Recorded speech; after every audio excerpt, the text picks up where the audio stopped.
muchas gracias por continuar a partir de ahora. Damos la bienvenida al doctor Freddy Ferrera, otorrinolaringólogo y también dirigente de Patria para Todos, que se incorpora a esta conversación donde ya estábamos con el doctor Fulgencio Severino. Bueno, ambos son médicos y dirigentes del partido Patria para Todos, un partido que por asuntos que tienen que ver con la administración de la Junta Central Electoral no se le ha permitido la participación, porque no tiene reconocimiento, en estos comicios que vienen para el 15 de este mes de marzo. Me gustaría que, comenzando con el doctor Ferrera, me ofrezca su punto de vista, ¿qué podría ocurrir en estas elecciones del 15 de marzo, las municipales? Bueno, saludos afectuosos, Gustavo, Severino. Nosotros, como ya dijiste, no vamos a participar en las elecciones, porque la Junta simplemente no nos dio, violando su propia legalidad, no nos dio reconocimiento, o sea que no vamos a tener tiempo para incidir de manera directa. Como se ven las cosas, pues todo apunta a que la oposición, si se sabe manejar bien, va a sacar bastante buen resultado de las elecciones del día 15 de marzo. En las plazas principales, pues lo que se respira, lo que uno ve, lo que uno ha visto en algunas encuestas, es que la oposición está muy por encima del gobierno en términos de las preferencias, en términos de lo que es la subjetividad de la gente. Y el hecho de haberse producido lo que se produjo el 15 de febrero, 16 de febrero, pues yo pienso que mucha gente que no tenía intención, los jóvenes sobre todo, se han volcado y en su mentalidad ellos hablan de un cambio. No te explican cuál es el cambio. ¿Qué piensan ustedes que pasó? Ustedes en Patria para Todos, el 16 de febrero, ¿piensan que fue un sabotaje intencionado? Y si fue así, ¿quién estaría detrás de esa acción? O sea, nosotros no tenemos, siendo uno objetivo, nosotros no tenemos evidencia de qué pasó en la Junta Central Electoral. Lo que sí hasta ahora nadie la tiene. Lo que sí se sabe que fue una acción deliberada. Es decir, pudo haber sido que intentaron hacer cosas, porque es lo que te digo, la Junta está intervenida. ¿Intervenida por quién? Por los Estados Unidos a través de la OEA. Pero en ese momento no estaba todavía. Sí, ya estaba, recuérdate que ya vinieron. Como observadores. Ellos fue lo que hicieron el análisis de los... Y dijeron que todo estaba bien. Que todo estaba bien. Entonces, ¿qué se puede dar ahí? Que dentro de las recomendaciones que ellos hicieron, hubo chic, que el que intentó manipular los equipos no lo logró manipular. ¿Y quién tendría la intención de manipular la tecnología para quizá encauzar los resultados hacia un lado u otro? O el gobierno. El gobierno. La pregunta es ¿quién tiene el control de esos equipos? El gobierno. ¿Quién tiene el control? La Junta responde al equipos? gobierno. La Junta Central Electoral es un organismo del gobierno. El gobierno necesitaba, frente a la debilidad de su candidatura nacional, necesitaba dar un golpe de efecto y necesitaba ganar las elecciones. Las municipales. Las municipales. Entonces, el que tenía más interés, yo no creo que era boicotearla, porque no tenía ningún beneficio boicotearla. Yo creo que ahí se intentó. De hecho, se ha revertido, porque la gente ha señalado inmediatamente al PLD y al gobierno. Ahora, yo creo que ahí se intentó hacer algo que falló. Sí. Ese es el incidente que a nosotros, uno que maneja computadora, me refiero a nivel básico, sí. Pero uno ha conversado con gente muy calificada y sabe que no se podían dañar todos los equipos si no fue una acción deliberada. Ahora, esa acción deliberada no creo que sería para boicotear las elecciones, sino que fue una acción deliberada intentando hacer cosas que algo, que sostengo yo, ya es una especulación, pero si uno mira las recomendaciones que le hizo la comisión que auditó los equipos, hizo recomendaciones. Tomadas esas recomendaciones, alguien tuvo serias dificultades para hacer la fechoría que quería hacer. Y le salieron las cosas mal. ¿Y qué piensan ustedes, doctor Ferrera, de esas dos personas, de un ciudadano que fueron apresados, incluso denunciaron que fueron torturados? Y evidentemente se les violaron derechos, porque fueron a la casa de esa persona de madrugada, que eso no estaba permitido, y ese tipo de cosas. Tanto el señor empleado de Claro, como el coronel de la policía. Y ahora ya los han dejado así. Dijeron, no, ya dejen eso.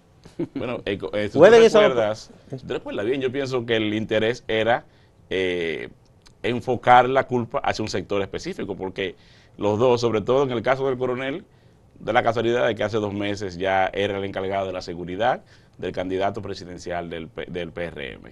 Y el otro supuestamente se comunica con ese coronel y es quien le da la voz de alerta, la voz de alarma, y el coronel se lo comunica al comando de campaña de ese partido.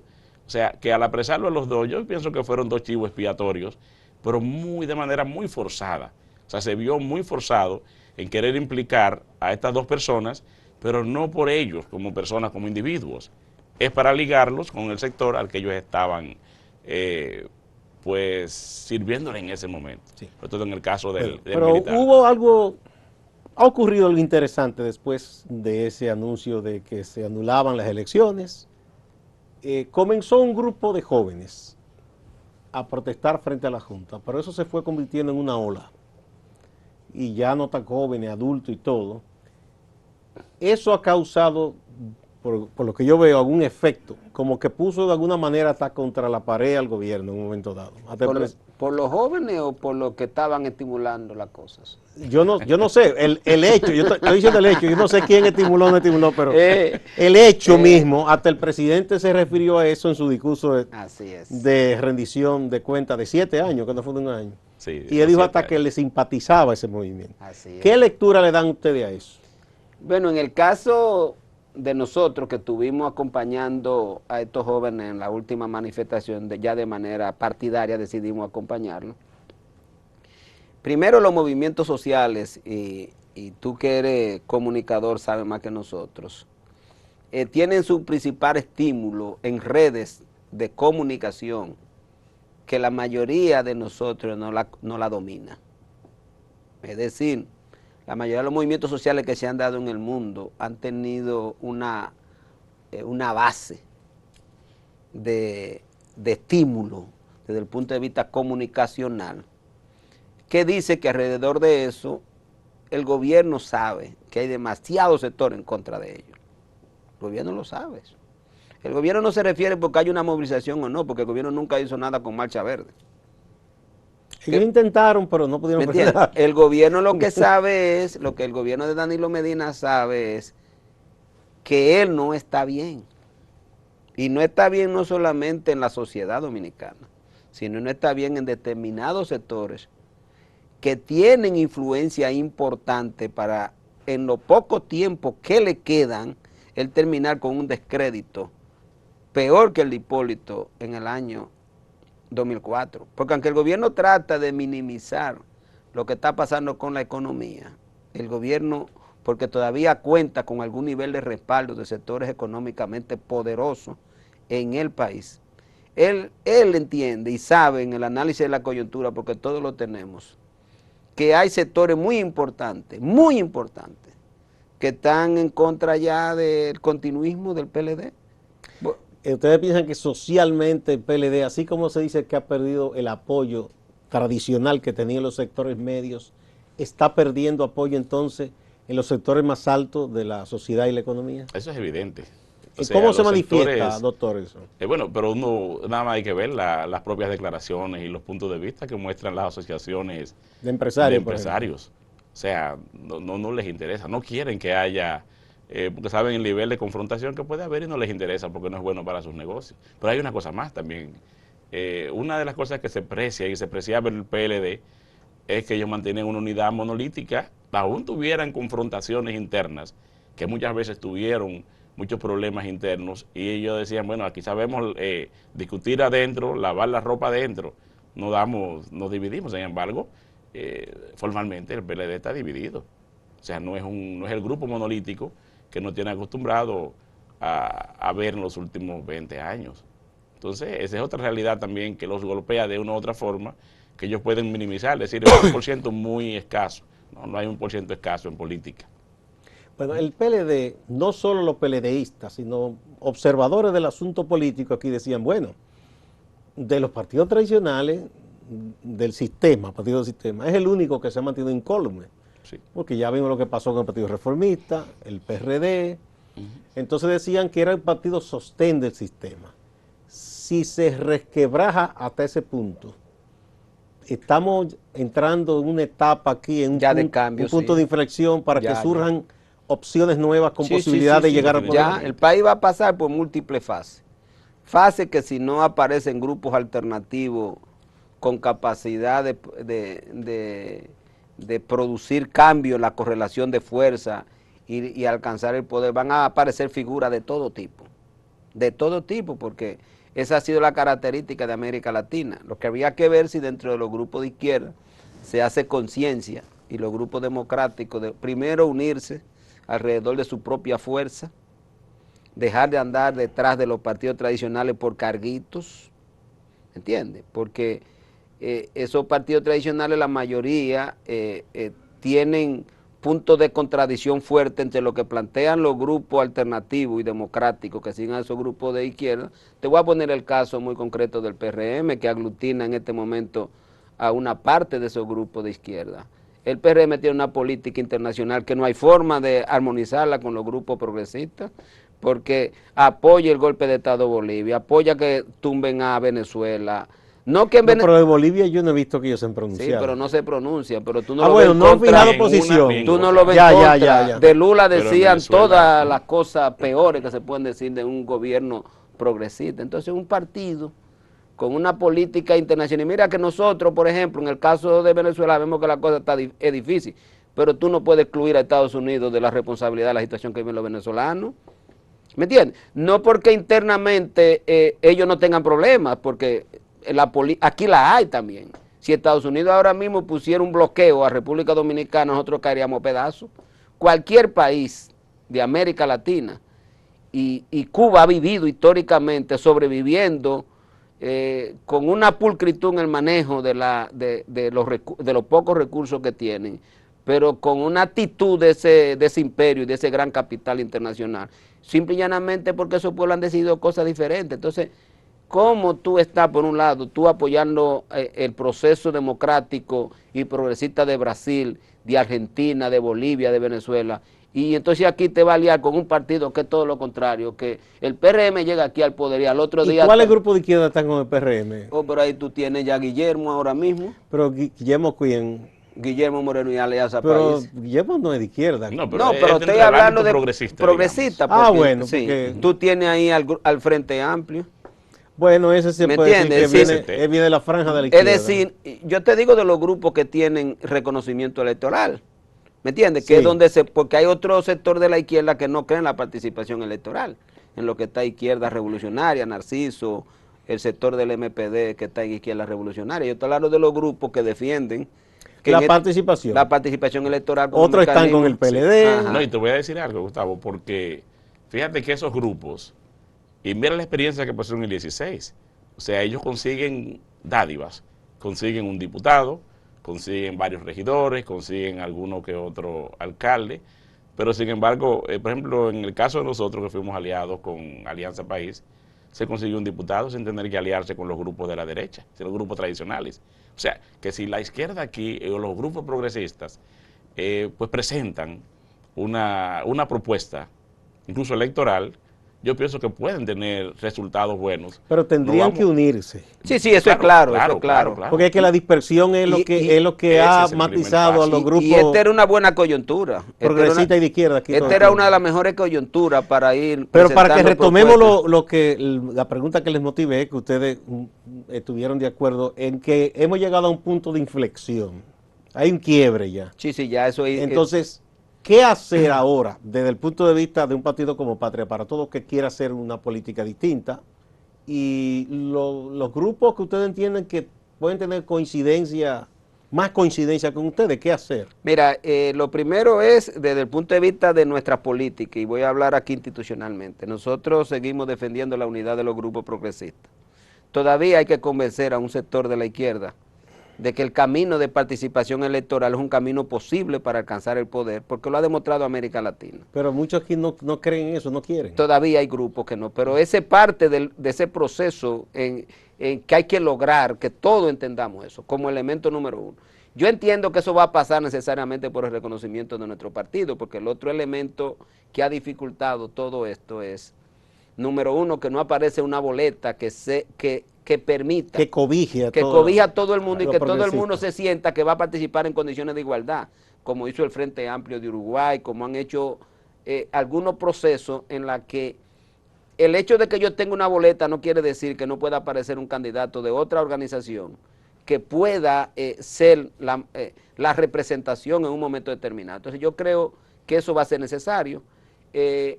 Un grupo que tenga capacidad de unidad, como es el caso de nosotros, que mantenemos buenas relaciones, en medio de la diferencia, porque tenemos nuestra crítica a muchos grupos frente a su política, los respetamos, pero no quiere decir bajo ninguna circunstancia que no nos unimos. Por ejemplo, nosotros habíamos decidido apoyar a Alianza País y a Guillermo Moreno. Cuando él se alía al PRM, le decimos, ya no te podemos apoyar porque nosotros tenemos... ¿A ustedes estuvieron conversando para estas No, elecciones? nosotros habíamos ya decidido apoyarlo. Ya Cuando nosotros no nos dieron el reconocimiento, tomamos la Y van a decisión de participar apoyarlo a junto él. con ellos. Exacto. Y ya participar habíamos con hasta candidaturas. decidido con candidatura que íbamos a participar en su boleta. ¿Qué piensan ustedes de esa alianza o de esas alianzas que se han dado? Porque por un lado, vemos quizá en algunos lugares que Alianza País tiene una alianza con el PRM. Sí. En otros hasta con el grupo de Leonel han coincidido. No, con Leonel No, con Leonel no. no. Pero sí el grupo de Leonel ha coincidido con el PRM y ha coincidido con otra fuerza. Sí. Sí, Por hay ejemplo, una liga bastante en la extraña. provincia de Santo Domingo, Que hasta Sí. medio confunde. en la provincia de Santo Domingo llevan por ejemplo, el candidato a senador es común a todos.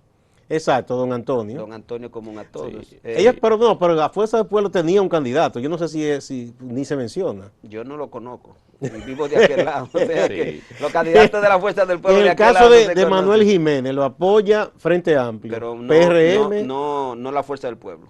Fuerza del Pueblo no hay. No, Ellos ellos llevan su sacaron propio otro candidato, pero igual también que el candidato a senador Y tampoco en se San menciona. Juan de la Maguana, a Matos, Sí, pero ahí Leonel no lo apoya porque Leonel va con Félix Bautista. Félix Bautista, Sí. que, Porque que además está de un lado y está del otro. Félix ¿no? Bautista es el único apoyo que tiene el de Leonel.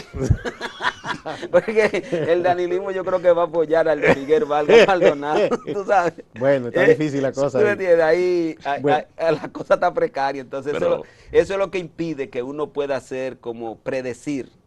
Hay mucho, por ejemplo, aquí en la capital se dice de que a nivel de candidatura la posibilidad la tiene el PRM, pero no por el PRM, sino por Carolina está muy lejos del PRM, por ejemplo, Carolina, ¿cómo así? del grupo de Luis Abinader, Bueno, tú dices porque ella más que todo es del grupo de su padre. del grupo de su padre, pero parece como arrinconada. No se notan en ninguna de las caravanas que hace el PRM con Luis Abinader, y se ven como ellos solos, ¿entiendes? Entonces, todo eso dice que al interior de los partidos tradicionales hay mucha dificultad y que cada quien anda haciendo su alianza detrás de su propio pedazo, porque anda todo el mundo detrás de su propio pedazo, por una razón muy elemental, de acuerdo a todas las informaciones que uno maneja. Aquí hay grupos económicamente poderosos que tienen hoy unos tentáculos en esos partidos tradicionales, que ellos son quienes deciden lo que se hace. Pero Y siempre lo ha que sido no- así. No, pero ahora es como nunca, porque antes era hasta oculto. No, eso Sí, es lo sin que embargo, se movilizan que de un no grupo se a otro. decía, pero hace muchos años. Sí, pero lo que yo estoy mirando ahora es A mí una cosa- persona de un grupo empresarial me dijo, pero ese diputado, ese y ese son de nosotros, ese y ese y ese son de aquel Pero es grupo. de cosa ya de decir a los partidos, quien vamos a poner ahí es fulano, y usted tiene que abandonar el suyo. Porque era que apoyaban... Lo hacían así, que pasa que lo hacían más en secreto. Sí, ahora la todo se cuestión sabe. es que ahora uno está mirando, porque aquí, lamentablemente, y yo lo digo lamentablemente porque uno quisiera que los ricos se concentraran en sus empresas.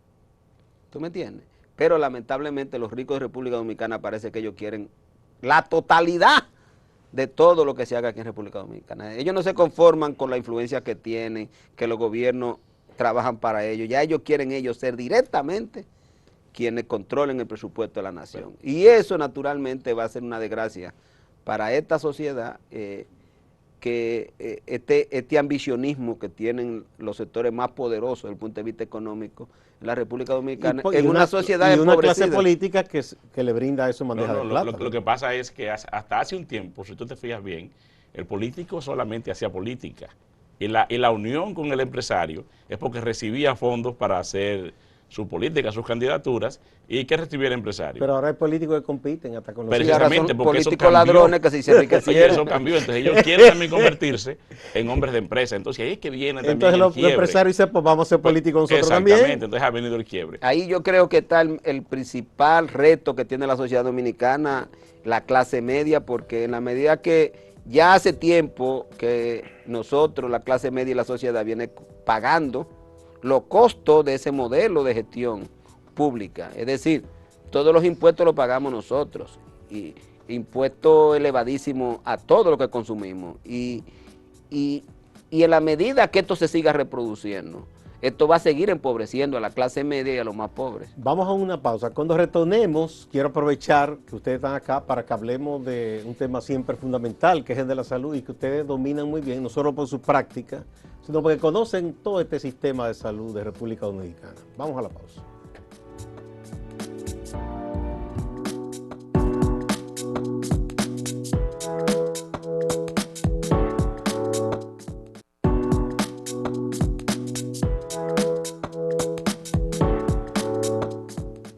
Los doctores Fulgencio Severino, cardiólogo, y Freddy Ferreras, otorrinolaringólogo, son dos políticos muy singulares, porque esta gente no es de la que hace política y deja de trabajar porque le va bien en la política. Al contrario, ustedes se ven empobrecidos con la política porque tienen que trabajar muchísimo. Hay que financiar el partido. Y financiar Y el gran parte partido. del tiempo también es el trabajo de los Que que dejan de al partido. producir para Así hacer es. ese trabajo de índole social. Bueno, siempre ha sido una preocupación para ustedes en Patria para Todo. Yo no sé si es porque ese partido se fundó con la participación de muchísimos médicos, el sistema de salud. Hubo recientemente algunos intentos de supuesta reforma. ¿Cómo ustedes ven eso que se hizo con el asunto de la AFP y también que se hicieron algunas cosas en cuanto al ARS, aumentar el dinero para la cobertura de medicamentos? ¿Hay algún cambio significativo? No. Bueno, depende para quién sea el cambio. No, yo hablo para la No, gente. tú hablas de mejoría para... ¿Tú te refieres a mejoría para la gente? Para la gente y No. para ustedes los médicos también. No, no es mejoría. Es decir, el tema principal de la reforma que sometió el gobierno es para seguir enriqueciendo al sector financiero de la República Dominicana, que es quien controla la AFP. Porque ¿qué es lo que hace el gobierno? Que le cambia una comisión por beneficios, se la transforma en una comisión fija al fondo. Imagínate tú que el fondo nuestro dentro de poco tiempo llega a $1 millón. A 1 billón. No, ¿un billón? Eso, a 1 billón de pesos. Sí, porque está en 700,000 y pico O de sea, millones ya, eso de quiere pesos. decir que con el 1.2 que el gobierno le aprobó, pronto ellos estarán beneficiando 12,000 millones de pesos. Eso es por el monto total. Por el monto consolidado. total, porque por el fondo ahora Y que se lo no van a es dar. por el rendimiento, como se Antes hacía era ahora. por una tercera parte del rendimiento que tuviera por encima De una tasa. de la tasa que Sí, fija yo el me Banco llegué a Central. quejar con la AFP. ¿Tú me entiendes? Me dieron una explicación. Mire, la ley que nos ampara. Ajá. Claro, Entonces, pero fue la ley que ellos aprobaron. Entonces, el gobierno de Danilo, como ha sido la política del gobierno de Danilo, la política del gobierno de Danilo es darle dinero a los empresarios, al sector financiero y cogerse lo prestado después a ellos. Porque le hace que ¿Cómo que se lo coge prestado a ellos mismos? Hoy, ¿de dónde es que el gobierno coge prestado? Es de los fondos de la AFP. Para que tenga una idea, el Banco Central y el gobierno tienen el 70% de todos los fondos de la AFP, que son de los banqueros, pero quien hacen el aporte es el presupuesto de la Lo nación. invierten en certificado de Hacienda. De Hacienda. Entonces el gobierno luego, no, y en el Banco El Central. Banco Central también. Entonces luego el gobierno empieza a dárselo para que ellos se lo presten a la economía. A una tasa que tú no te imaginas. Se llama tasa cero, porque se lo dan es a 1 y a un 2%. Y ellos, ¿qué es lo que hacen? Que agarran ese dinero que supuestamente es para invertirlo en la economía y vuelven otra vez y se lo prestan al gobierno a una tasa... Bueno, porque actúan por la lógica del capital financiero, que es el menor riesgo posible. ¿Tú me entiendes? Pero oye lo que te digo, agarra el gobierno, le coge el dinero, lo tiene el gobierno en el Banco Central una parte, y entonces se lo devuelve otra vez al sector Sí, financiero. cuando dice que liberan fondos. Que liberan fondos, pero se lo coge prestado en el Banco Central ahora mismo. Tú consigues dinero hasta en el Banco Central, siguen buscando dinero prestado un día ya un 11, en certificado de largo plazo. Pero entonces ese mismo dinero que el Banco Central vende en estos bonos, entonces vuelve y se lo da al sector financiero y que para estimular la economía y se lo da a tasa de un 1. Entonces lo que en el campo mío decían la tasa, como la actitud del capaperro. Es decir, El negocio de capaperro. el negocio del capaperro, tú coges a 12 y a 11 y a 10 se los regala uno. Entonces, eso fue lo que el gobierno hizo con la AFP. Es decir, lo que el gobierno le hizo a la AFP fue como había un cuestionamiento muy fuerte al 30% y ellas lo iban a tener que bajar, ellas iban a terminar. Eso en cuanto a la FP, pero los ajustitos que hicieron en el asunto de las las ARS, de que ustedes le están pagando más ahora. No, porque ahí no hubo reforma. No hubo reforma, Le pero siguen ellos aumentaron, pagando. Aumentaron un poco, están pagando ahora 500 pesos. Sí, pero eso fue... Menos lo que le descuentan. Pero eso fue en el acuerdo, eso no es parte de la reforma del sector salud, eso es parte del acuerdo del colegio médico y las sociedades con las ARS. Sí, pero a partir de aumentar el cápita que hizo el Consejo. Sí. O sea que no es gratis tampoco. No es gratis. El Consejo le dio más dinero a la ARS para que ella... O sea, la gente, para ese chin que se le aumentó a la consulta de los médicos. Claro. Sí, entre otras cosas, la gente está pagando más. Claro, claro, la gente lo está pagando más porque aunque la gente muchas veces no lo siente porque es del mismo descuento que le hacen, pero dejan de dárselo en otra cosa. Dejan de dárselo en medicamentos que está frisado en 8,000 pesos. Dejan de dárselo en procedimientos que la gente necesita. Cuando tú incluyas tu... Fue un rejuego que hicieron. Claro que sí. Ellos se compusieron, porque incluso el propio aumento que hicieron de esos se 200 pusieron pesos de acuerdo. por consulta, pero también entonces están endureciendo ahora más el asunto de los impuestos. ¿Y quiénes son los que se ponen de acuerdo? ¿El colegio médico para ese gremio de ustedes? No, o sea, el colegio médico exige algunas cosas, pero al fin y al cabo las decisiones se toman en el consejo, que el colegio médico no tiene... Es minoría. Ahí votan ¿quiénes? Los patronos. Los patronos, el Estado, vota el Estado, y los sindicalistas, que son los que tienen el derecho a veto. Y se sienten, ustedes o piensan que el trabajador que aporta se siente representado por eso que representan a la clase trabajadora. Yo creo que ellos no saben quiénes son los representantes de ellos en el ¿Por qué consejo? usted se ríe, doctor? Es que cuando tú buscas, la mayoría de los aportantes ahora es una clase media que hay de aportantes y esos sindicalistas no tienen a nadie organizado ya. No. Eso es parte de esas cosas que mantienen el sistema y los empresarios les interesa mantener la discusión con esos sectores. La mayoría corrompidos, esos sindicalistas están todos corrompidos, todo vendido al sistema, al gobierno, todo. Ellos usan... No tenemos aquí realmente un movimiento sindical. Clasista, ¿no? No. No, aquí no lo hay. Son nombres nada más. Nombres nada más. Ya no tienen ni fuerza. Es un grupo de gente que trabajaba en el Seguro Social. No, ya no puede hacer una marcha. Pero como el seguro desaparece, aunque el gobierno le mantiene mucho a esos empleados, ellos dependían totalmente de ese grupo de empleados, de todas esas centrales sindicales que eran empleados del Seguro Social, que estaban en esas comisiones que ellos le llamaban, esa fuerza de cobro que tenía el Seguro Social. Podemos decir entonces los inspectores, que estamos viviendo un momento crítico para, digamos, el sector obrero o el sector del empleado organizado. Estamos en una etapa crítica. Yo creo que estamos en una etapa de cambio, es decir, la sociedad ha cambiado. El modelo de empleo cambió en la República Dominicana. Nosotros pasamos de un empleo fabril a un empleo de servicio.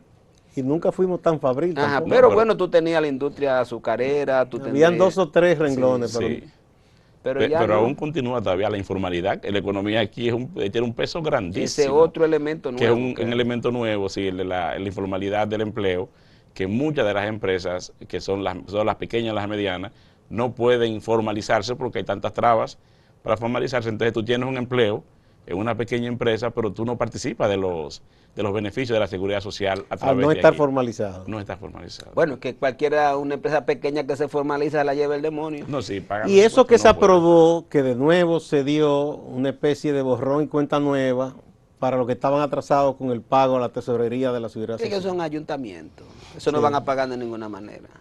Pero entonces, ¿por qué aprobaron una facilidad? Eso es para decir que hacen cosas. Recuérdate que aquí lo que buscan siempre son dos hechos muy importantes. ¿Cuáles? Uno, beneficiar al grupo que siempre benefician y entonces tiran cositas que no la van a ejecutar nunca para decir que tiene cosas buenas. Eso es el objetivo. Por ejemplo, ¿qué le hicieron a la ley? A la ley en vez de 8 le pusieron que ahora va 8.40 al fondo. Es decir, le dan una canojías ahí para que la gente lo apoye. O sea, aquí esa ha sido la historia de cómo se maneja cuando se le quiere dar algo a los ricos, le dicen a los pobres, te estamos dando algo, pero es mentira. Lo que hicieron fue que se lo quitaron del famoso seguro de discapacidad, que lo que debieron fue haberlo eliminado. ¿Me entiendes? Eliminar el seguro de discapacidad e incluirlo en un solo fondo, porque es una cosa ilógica es que a una persona la pensionen por enfermedad y cuando tenga 60 años o 65 años se quede sin pensión. ¿Lo sacan? Eso no tiene lógica en ninguna parte del mundo. Lo sacan. Entonces el fondo de pensiones debería ser el mismo para todo. O sea, si yo me pensioné por enfermedad, ya yo no voy a aportar a un fondo de pensión por jubilación. ¿Me entiendes? Entonces aquí, ¿qué es lo que hacen? Que tú te pensionas por enfermedad, lo que se llama deshabilitado, dice en otro país. Sí. Ajá. Y entonces, cuando tú llegas a los 65 años, te quitan todo. Te quitan esa pensión. Pero tú no acumulaste. Pero tú no tienes ni los 30 Mira, años. En otros sitios aprueban eutanasia, por eso casi una eutanasia dolorosa. ¿Tú me entiendes? Para que se muera. ¿Tú me entiendes? Entonces... Porque entonces enfermo y sin seguro ni nada. Sí, esa seguro, era la verdadera te quitan el reforma. seguro. Esa es la verdadera reforma que necesitaba el país en términos de pensiones. Eliminar esa AFP, eliminar esa vaina, eso no sirve para nada. Porque ¿qué es lo que hace eso? Agarrar un fondo y llevárselo al gobierno prestado. Pues acumúlelo usted y cógeselo prestado usted mismo y ya. Y quite esa intermediación, porque yo te voy a decir, óyeme, lo cobra la tesorería, que es una instancia del gobierno. La tesorería se lo da a la AFP, que es una instancia de los bancos. Y la AFP se lo presta al gobierno para que el gobierno pague intereses. Pues déselo directamente de la tesorería al gobierno para que quite ese intermediario que no sirve para nada. Que todo el mundo sabe que lo que es un obstáculo, que le pone todas dificultades para que una gente pueda recibir hasta los centavitos por una pensión. Y tú, ¿qué están enteradas? Freddy quiere decir No, algo. te iba a decir ahorita con respecto a, porque esto es la parte previsional, todo esto que estamos hablando es la parte de la previsión, es parte de la salud, la parte social, de la parte, perdón, de las pensiones. Pero también en la parte de salud también, que no han mencionado de eso, la ley no se ha modificado, pero los reglamentos que tenemos, que aunque se obligaron a aumentar un poco, y tú mencionabas, el porciento para medicinas, pero entonces por la misma forma como aumentaron de 3.000 a 8.000, pero entonces endurecieron la cantidad de cosas que tú puedes comprar. O sea, los medicamentos, la mayor parte de sustancias de marca, no te las cubre. Precisamente esa es otra de las cosas más críticas de este modelo, que hay 2 o 3 cadenas de farmacia donde la gente está atada y una trae una cosa, otra, y si tú compras en una con esa receta sellada, ya te embromaste. Ya porque no te la puedes devuelven, comprar no puedes comprar lo otro. Bueno, entonces tenemos que despedirnos. Me gustaría que ustedes informen al público si las personas que los han visto tienen interés en contactarse con ustedes, les interesa este tipo de política que ustedes hacen, que solo ustedes la hacen, porque señalan cosas que nadie se atreve a decir. Si quieren contactarse con ustedes en Patria para Todos, ¿dónde lo pueden encontrar? ¿En internet, un local, o qué? ¿Un teléfono, una dirección? Bueno, el local nuestro principal está en la Bolívar, 55, casi esquina Uruguay. Hay muchos partidos por ahí, pero ustedes se distinguen. Nosotros estamos justo al lado de la funeraria, el que dice que valga de... No al lado de la funeraria, estamos. No, pero Estamos no al lado de la importa, funeraria, o sea, porque es un sitio que es muy conocido, de la ¿verdad? Altagracia, ¿verdad? Sí, sí, Sí, sí. eso Es lo tiene que no ver. sabe que quienes la conocemos es la generación de nosotros, estos muchachos. Ya lo que conocen es otra funeraria, pues ya la funeraria no se menciona. Bien, ahí pueden contactarse Sí, con el ustedes. teléfono es el 686-9888. 809-686. 686-9888. Siempre está don Iván Rodríguez ahí, que es el secretario general del partido. O siempre hay personas ahí en el partido, pueden inclusive visitar y conocer cómo es que funcionamos. Nosotros somos un partido democrático desde el punto de vista del funcionamiento institucional, si nunca actuamos de manera de que porque yo sea el presidente voy a... No hay que un líder insustituible. No, eso ahí. no existe. Ya, eso no existe. Inclusive Bueno. estamos esperando ya el Congreso para ver si me sustituye. Bueno, muchísimas Los gracias. puestos lo que te dan es responsabilidades. Bueno, muchísimas gracias a los doctores Fulgencio Severino y Freddy Ferrera, en su calidad de médicos y en su calidad de políticos, que tratan, o en los hechos hacen una política distinta. Muchas gracias. Igual a ustedes, no se vayan, que hay más en Acento TV.